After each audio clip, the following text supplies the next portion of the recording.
Assalamualaikum warahmatullahi wabarakatuh. Hai anak-anak murid semua, selamat sejahtera. Apa khabar anak-anak murid tahun 1? Sihat ke semua tu? Alhamdulillah. Okey, hari ini cikgu akan menerangkan berkenaan dengan tajuk dalam mata pelajaran sains. Okey? Cikgu akan menerangkan pengenalan kepada sains. Apa itu sains? Apa itu mata pelajaran sains? Apa yang awak akan belajar dalam mata pelajaran sains? Jadi cikgu nak awak fokus, dengar elok-elok apa yang cikgu akan ceritakan dekat awak sebentar lagi. Okey? Jom kita mula.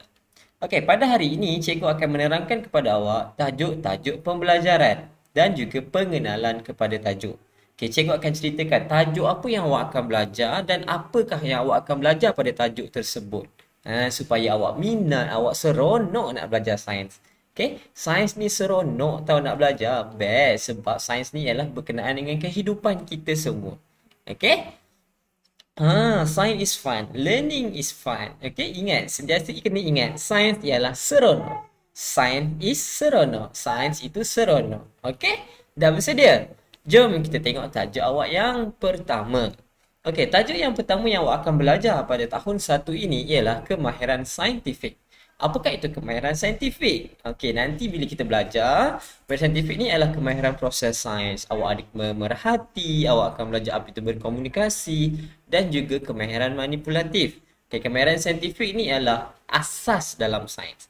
Benda utama dalam sains ialah kemahiran saintifik. Saintifik macam susahnya kan? Tak, senang je. Nanti awak akan belajar. Okey? Okey, tajuk yang kedua ialah peraturan bilik sains. Okey, dalam topik ini awak akan memahami peraturan-peraturan dalam bilik sains. Apa yang awak kena buat sebelum masuk bilik sains, apa yang awak kena buat semasa berada dalam bilik sains dan apa awak kena buat selepas nak keluar daripada bilik sains. Kan? Awak dekat rumah tu, kan ada peraturan dalam rumah. Mak cakap tak boleh buat itu, tak boleh buat ini, tak boleh sentuh itu. Kan? Macam itulah juga dalam mata pelajaran sains ni. Awak masuk bilik sains, awak tak boleh sentuh apa-apa barang. Awak tak boleh ambil apa-apa barang. Ada peraturan yang awak kena ikut. Jelas? Bagus. Kita tengok tajuk yang ketiga. Okey, pada tajuk yang ketiga ni awak akan belajar benda hidup dan benda bukan hidup. Benda hidup tu apa? Apa yang hidup? Apa yang ada dekat bumi, dekat dunia ni yang hidup. Okay, awak akan tahu apakah haiwan yang hidup, apakah benda yang tak hidup. Haiwan tadi benda yang hidup lah kan. Benda yang tak hidup tu apa? Contohnya barang-barang. Kan, dalam benda hidup tu pula awak akan tahu apa itu ciri-ciri benda hidup. Apakah ciri-ciri yang ada pada benda hidup. Dan yang seterusnya, kita akan tahu keperluan asas benda hidup. Kalau benda tu hidup, contohnya awak. Apakah keperluan yang awak perlu ada? Contohnya pokok. Pokok tu hidup. Apakah keperluan yang pokok tu ada? Pokok ni kena ada apa supaya dia terus hidup. Macam awak tu kena buat apa untuk awak terus hidup. Kalau awak tak buat benda tu, awak akan awak akan mati. Okay? Alright. Tajuk yang keempat ialah manusia. Manusia ni ialah diri kita. Kita akan belajar tentang diri kita. Dekat manusia ni ada 5 deri utama. Ingat, dekat manusia ni ada 5 deri utama. Okey, dalam tajuk manusia ni awak akan belajarlah deri-deri itu tadi. Yang dalam gambar tu. Itu yang awak akan belajar pada tajuk yang nombor 4. Okey? Okey, seterusnya tajuk nombor 5. Tadi kita dah belajar pasal diri kita. Ini kita belajar pasal haiwan. Wah, seronoknya. Tadi dah belajar pasal manusia, tumbuhan. Ini haiwan pula. Haiwan. Okey, haiwan ni nanti kita akan belajar apakah haiwan-haiwan yang ada. Bahagian-bahagian dalam tubuh haiwan. Haiwan ni ada kaki, mana tanduk, mana kepala, mana ekor dia, mana kepak dia. Awak akan belajar pasal haiwan pada tajuk yang nombor 5. Okey. Menarik kan? Tadi ada 5 tajuk dah. Dah macam ada 5 tajuk dah. Kita dah tengok. Ada lagi tajuk, ada 10 tajuk. Okey? Okey, kita tengok topik yang ke-6. Topik ke-6 tumbuhan. Okey, tadi cikgu dah cakap manusia. Cikgu dah terbagi tahu dah pasal tumbuhan. Okey, manusia, haiwan dan seterusnya tumbuhan. Okey, tumbuhan ni pula awak semua akan belajar bahagian-bahagian tumbuhan. Mana bunga, mana daun, mana akar dia, mana batang dia. Okay, awak akan belajar ciri-ciri yang ada pada tumbuhan. Tumbuh-tumbuhan ni apa yang ada? Ya, dekat tanam-tanam dalam pasu rumah mak awak tu.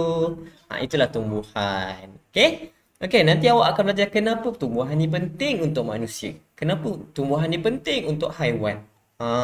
Semua tu awak akan belajar dalam tajuk tumbuhan, tajuk yang ke-6. Seterusnya tajuk yang ke-7, magnet. Wow, seronoknya nak main magnet ni. Okey, magnet. Awak tahu tak magnet tu apa? Magnet ni yang boleh tarik-tarik tu, yang boleh letak besi, dia boleh tarik, boleh melekat. Itu ialah magnet. Okey, dalam nanti awak akan belajar bentuk-bentuk magnet. Awak akan tahu kegunaan magnet. Kenapa wujudnya magnet. Okey, awak akan belajar tajuk magnet ni pada topik yang ke-7. Seterusnya, penyerapan. Wow, susah ke cikgu penyerapan ni? Tak, penyerapan ni mudah. Penyerapan ni kita nak belajar apa yang boleh serap air, apa yang tak boleh serap air. Awak selalu tumpahkan air kan lepas makan kan? Lap, pakai apa awak lap? Pakai kain. Kain tu menyerap air. Boleh tak kalau kita tumpah air, lepas tu kita ambil plastik, kita lap? Jadi tak? Tak jadi kan? Itulah yang awak akan belajar pada tajuk penyerapan, tajuk yang ke-8. Okey, seterusnya tajuk yang ke-9. Bumi. Apakah itu bumi? Bumi ni, ni yang kita duduk ni, awak akan belajar apa ada dekat bumi. Bentuk muka bumi itu macam mana? Itu yang awak akan belajar. Awak akan belajar tentang tanah, awak akan belajar tentang kolam, pantai, laut, sungai, bentuk-bentuk yang ada. Kemudian awak akan belajar pasal tanah juga, jenis-jenis tanah. Okey? Jangan risau, seronok belajar sains ni. Kena ingat, sains ialah seronok. Okey, dan tajuk yang ke-10 ialah asas binaan. Asas binaan ni ialah macam mana kita nak bina sesuatu. Bentuk apa yang ada pada binaan tersebut. Okey, segitiga ke, petak ke, segi empat tepat ke, piramid ke, kubus, kuboid dan sebagainya. Kalau awak nak bina sesuatu tu, mesti awak letak bentuk-bentuk kan. Awak main Lego tu, awak tampal. Macam itulah nama dia asas binaan. Itulah tajuk yang ke-10 yang awak akan belajar, yang pasti akan seronok sebab ada projek yang awak akan buat nanti. Okey? Okey, itu saja 10 topik berkenaan sains tahun 1 yang awak akan belajar pada tahun ini. Tahniah anak-anak semua. Kita jumpa lagi pada video pengajaran yang akan datang. Assalamualaikum warahmatullahi wabarakatuh. Bye bye. Peace out.